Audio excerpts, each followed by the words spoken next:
Assalamualaikum warahmatullahi wabarakatuh. Perkenalkan, nama saya Arif dan rekan saya Aprilia. Di sini kami akan menjelaskan tentang pendaftaran tanah.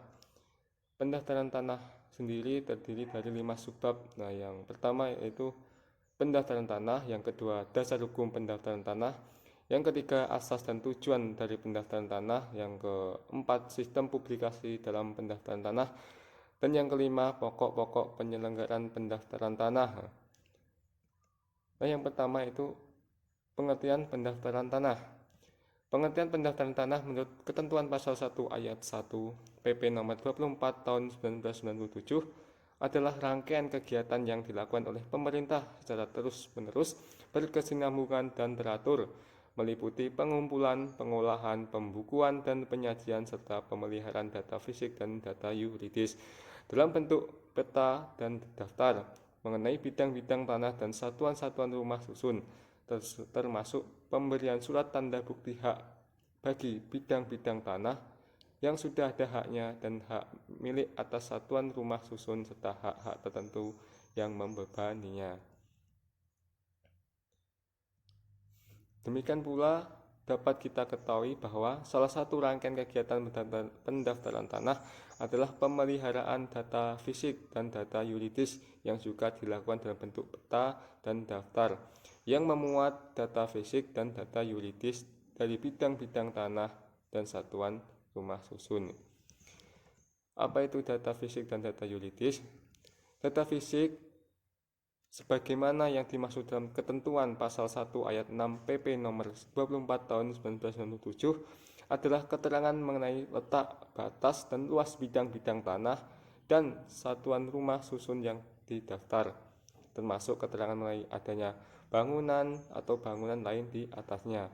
Dari definisi di atas dapat diketahui bahwa yang menjadi objek adalah bidang tanah dan satuan rumah susun mengenai letak, batas, luas, serta bangunan yang ada di atasnya.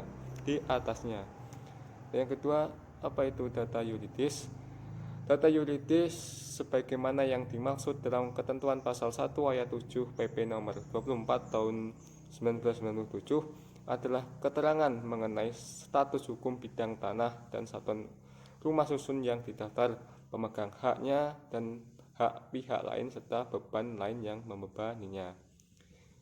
Nah, yang sub nomor 2, dasar hukum pendaftaran tanah. Yang menjadi dasar hukum pendaftaran tanah di Indonesia adalah yang pertama, Undang-Undang Nomor 5 Tahun 1960 UU PA Pasal 19, 23, 32, dan 38. Yang kedua, Peraturan Pemerintah Nomor 10 Tahun 1961 tentang pendaftaran tanah yang diganti dengan Peraturan Pemerintah Nomor 24 Tahun 1997 tentang pendaftaran tanah. Hal ini akan diuraikan sebagai berikut.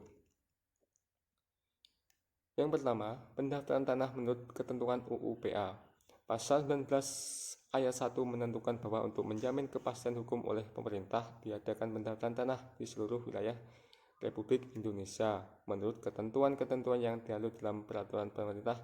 Pasal 19 ayat 2 menentukan pendaftaran tanah sebagai tersebut meliputi yang A, pengukuran, pemetaan, dan pembukuan tanah.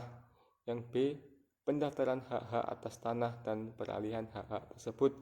Nah, yang C, pemberian surat tanda bukti hak yang berlaku sebagai alat pembuktian yang kuat.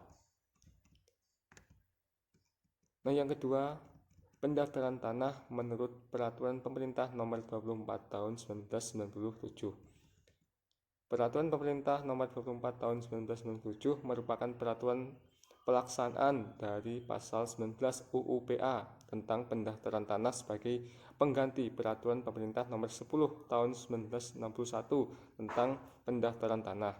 Dalam Peraturan Pemerintah Nomor 24 Tahun 1997 ini diatur hal-hal sebagai berikut. Yang pertama, asas dan tujuan pendaftaran tanah. Yang kedua, penyelenggaraan dan pelaksanaan pendaftaran tanah. Yang ketiga, objek pendaftaran tanah. Yang keempat, satuan wilayah dan tata usaha pendaftaran tanah. Dan yang kelima, pelaksanaan pendaftaran tanah untuk yang pertama kali. Yang keenam, pengumpulan dan pengolahan data fisik dan data yuridis. Yang kedelapan, pembuktian hak dan pembukuannya, dan seterusnya. Nah, yang C, yang ketiga, asas dan tujuan pendaftaran tanah. Asas pendaftaran tanah sebagai berikut. Adapun asas-asas penyelenggaraan pendaftaran tanah sebagaimana diatur dalam pasal 2 PP nomor 24 tahun 1997 adalah sebagai berikut. Yang pertama, asas sederhana, bahwa dalam pendaftaran tanah dimaksud agar ketentuan-ketentuan pokoknya maupun prosedurnya dengan mudah dapat dipahami oleh pihak-pihak yang berkepentingan, terutama para pemegang hak atas tanah. Nah, yang kedua, asas awam, bahwa dalam pendaftaran tanah dimaksudkan agar diselenggarakan secara teliti dan cermat sehingga hasilnya dapat memberikan kepastian hukum sesuai dengan tujuan pendaftaran tanah itu sendiri. Nah, yang ketiga, asas terjangkau, bahwa dalam pendaftaran tanah dimaksudkan agar terjangkau bagi pihak-pihak yang memerlukan, khususnya dengan memperhatikan kebutuhan dan kemampuan golongan ekonomi lemah. Pelayanan yang diberikan dalam rangka penyelenggaraan pendaftaran tanah harus bisa terjangkau oleh para pihak yang memerlukan. Nah, yang keempat, asas mutakhir, bahwa dalam pelaksanaan pendaftaran tanah adanya kelengkapan yang memadai dalam pemeliharaan datanya.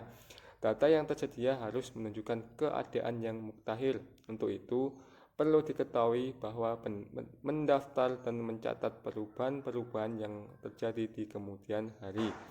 Asas ini menuntut dipeliharanya data pendaftaran tanah secara terus-menerus dan berkesinambungan, sehingga data yang tersimpan di kantor pertanahan selalu sesuai dengan keadaan nyata di lapangan dan masyarakat dapat memperoleh keterangan mengenai data baik yang benar setiap saat.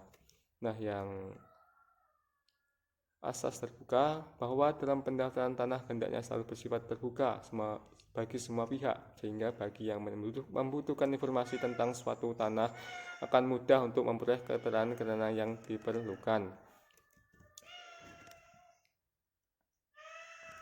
Tujuan pendaftaran tanah. Tujuan pendaftaran tanah sebagaimana dimaksud dalam pasal 3 PP nomor 24 tahun 1997 adalah sebagai berikut. Yang pertama, untuk memberikan kepastian hukum dan perlindungan hukum kepada pemegang hak atas suatu bidang tanah, suatu rumah susun, dan hak-hak lain yang terdaftar agar dengan mudah dapat membuktikan dirinya sebagai pemegang hak yang bersangkutan. Untuk itu, pemegang hak diberi sertifikat. Nah, yang kedua, untuk menyediakan informasi kepada pihak-pihak yang berkepentingan, termasuk pemerintah, agar dengan mudah dapat memperoleh data yang diperlukan dalam mengadakan pembuatan hukum, mengenal bidang-bidang tanah dan satuan-satuan rumah susun yang sudah terdaftar. Nah, yang ketiga, untuk terselenggaranya tertib administrasi pertanahan. Nah, mungkin itu yang dapat saya sampaikan. Untuk lebih lanjutnya akan diteruskan rekan saya, yaitu Aprilia.